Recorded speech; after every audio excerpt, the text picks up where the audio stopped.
भारतीय अर्थव्यवस्था की बात करें तो 2014 में जीडीपी 2 ट्रिलियन यूएस डॉलर था, जो कि महज 9 वर्षों में बढ़कर के 3.75 ट्रिलियन यूएस डॉलर हो चुका है और अब मजबूती से 7.2% ग्रोथ रेट से जीडीपी आगे बढ़ रही है।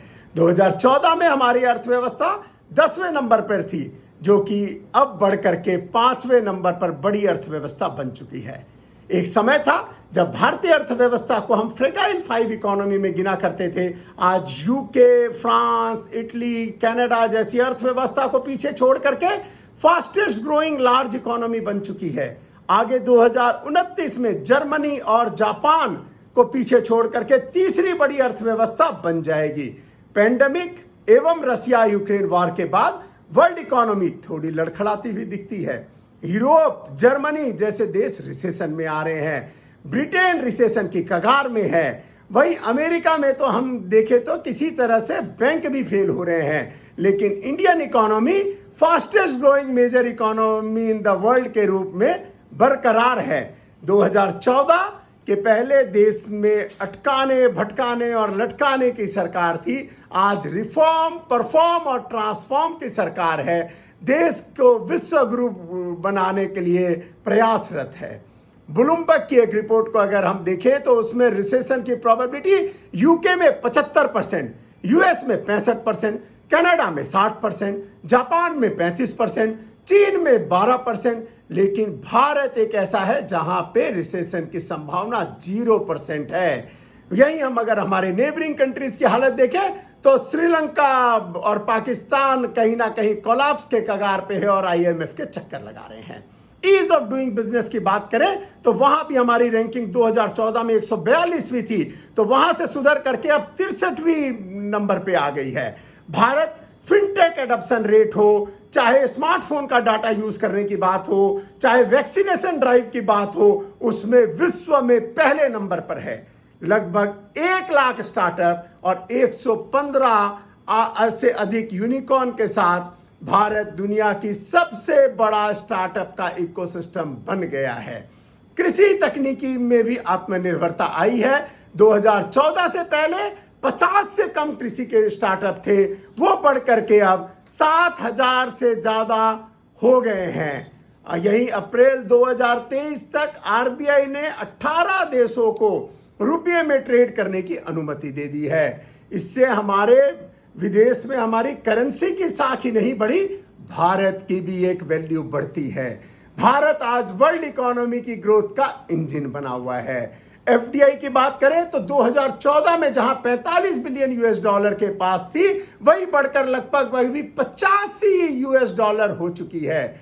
सेंसेक्स मोदी सरकार के आने के पहले 25,000 के आसपास घिसटता रहता था, अब वो इनकी अच्छी नीतियों के चलते लगभग 63,000 हो चुका है।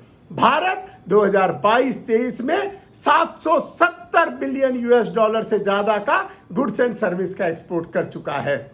भारत का फॉरेक्स लगभग 600 बिलियन यूएस डॉलर तक पहुंच चुका है। 2023-24 में सिर्फ कैपिटल एक्सपेंडिचर 10 लाख करोड़ रुपए से ज्यादा होगा, जो कि पिछले वर्षों से हम देखें तो 37% की इंक्रीज है। विपक्षी पार्टियां इन्फ्लेशन की बात करती है। मैं आपको बताऊं, आरबीआई के अनुसार इन्फ्लेशन या तो 4% के आसपास हो या प्लस माइनस 2% रहे, यानी 2% से लेकर 6% के बीच में कहीं पे भी इन्फ्लेशन होता है तो वो सही है। और आज के दिन मैं आपको बताऊं, हमारा रिटेल इन्फ्लेशन 4.25% है। अगर फूड इन्फ्लेशन की बात करें तो 3.84% से घटकर 2.91% आ गया है। मोदी जी के नेतृत्व में सरकार ने एक देश में एक टैक्स के तहत जीएसटी को लागू किया। इसका फायदा यह हुआ कि एवरेज इनडायरेक्ट टैक्स कम हुआ है, टैक्स कलेक्शन बढ़ गया है। आरबीआई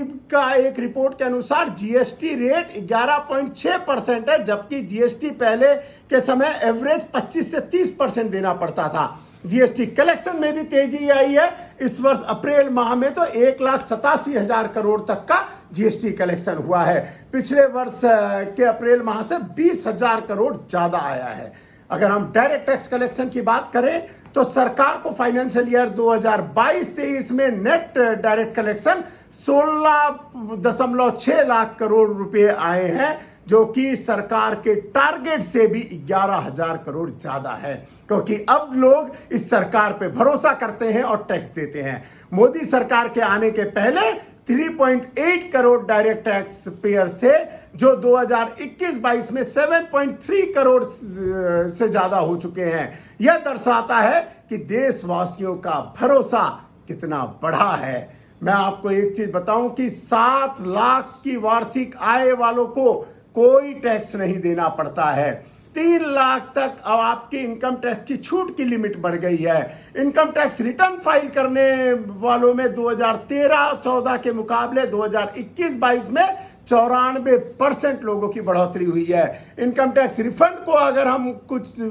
देखें तो कुछ ही घंटों में आ जाता है। असेसमेंट भी अब फेसलेस हो गया है। एमएसएमई के लिए 2% ब्याज की छूट मिल गई है और उनको अगर 1 करोड़ तक का लोन 59 मिनट में मिल जाता है। यहां तक कि आपको बता दूं कि होम लोन और एजुकेशन लोन में भी ब्याज की काफी कमी करी गई है। यूपीआई के माध्यम से पेमेंट में भारत विश्व में पहले नंबर पे आता है। युवाओं का रोजगार पाने की बात हो या आत्मनिर्भर बनाने की बात हो, तो उसमें स्किल इंडिया, मुद्रा लोन, स्टार्टअप इंडिया आदि लागू करने के बाद में करोड़ों युवाओं का सपना साकार हुआ है। और आज युवा नौकरी लेने की बात नहीं करता है, नौकरी देने में अग्रसर हो रहा है। मुद्रा योजना के अंतर्गत बैंकों ने 23 लाख करोड़ रुपए से ज्यादा का लोन दिया है, जिससे कि 41 करोड़ लोग लाभान्वित हुए हैं। इसका 70% लोन महिलाओं को दिया गया है। 51% अकाउंट SC, ST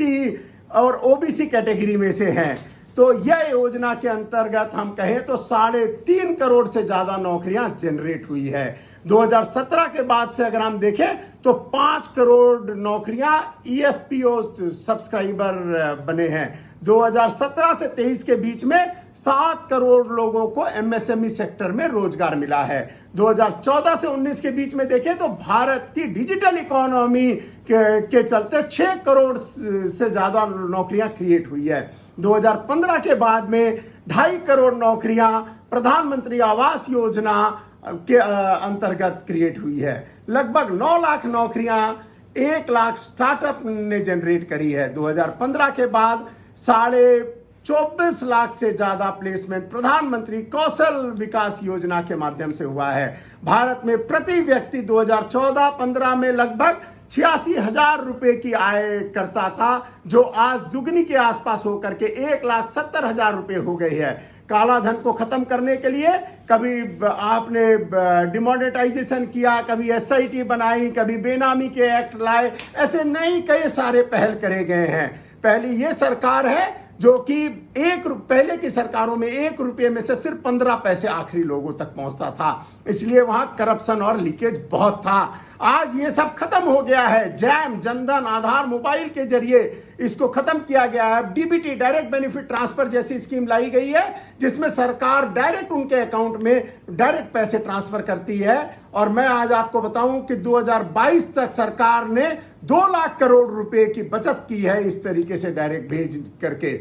आधार के आने के बाद में सब्सिडी में जो फेक बेनिफिशियरी थे वो खत्म हो गए हैं। 3-4 लाख सेल कंपनियां बंद हो गई है। 2014 से पहले जो बैंक लुटाए जा रहे थे उससे सरकार के सामने NPA का बड़ा पहाड़ खड़ा हो गया था। मैं आज आपको बताऊं वो पूरी तरह से कम हो गया है।